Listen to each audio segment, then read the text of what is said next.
একই সংসার, একাধিক বিশ্বাস। কিন্তু তালাক মানে কি সবার কাছে এক? চলুন জেনে নিই ইসলাম, হিন্দু, ইহুদি আর খ্রিস্টান ধর্মে তালাকের আসল চিত্র।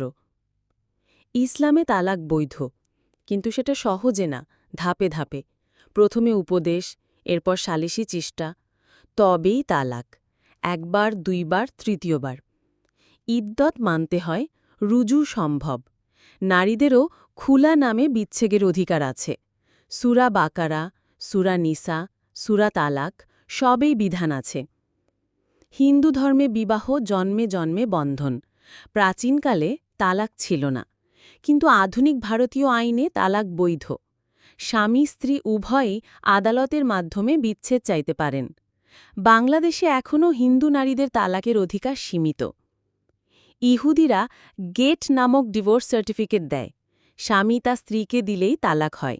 রাবাইয়ের উপস্থিতি লাগে, তবে স্বামী না চাইলে স্ত্রী আটকে যান। তাকে বলা হয় আগুনা।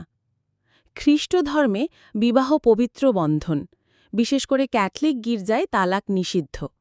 তবে প্রোটেস্ট্যান্টদের কিছু শাখা ব্যভিচার বা নির্যাতনের ক্ষেত্রে তালাক মেনে নেয়। আনুলম্যান মানে বিয়েটাই অকার্যকর ছিল, সেটাই মেনে চলে ক্যাথলিকরা। তালাক কারোর জন্য অধিকার, কারোর জন্য পাপ। এক এক ধর্ম এক একভাবে দেখে সংসার ভাঙা বিষয়টিকে। কিন্তু মনে রাখতে হবে, বিচ্ছেদ যতই বৈধ হোক, সম্পর্ক বাঁচানোই সবচেয়ে বড় ধর্ম। আপনি কোন মতের পক্ষে? কমেন্টে জানান, শেয়ার করুন।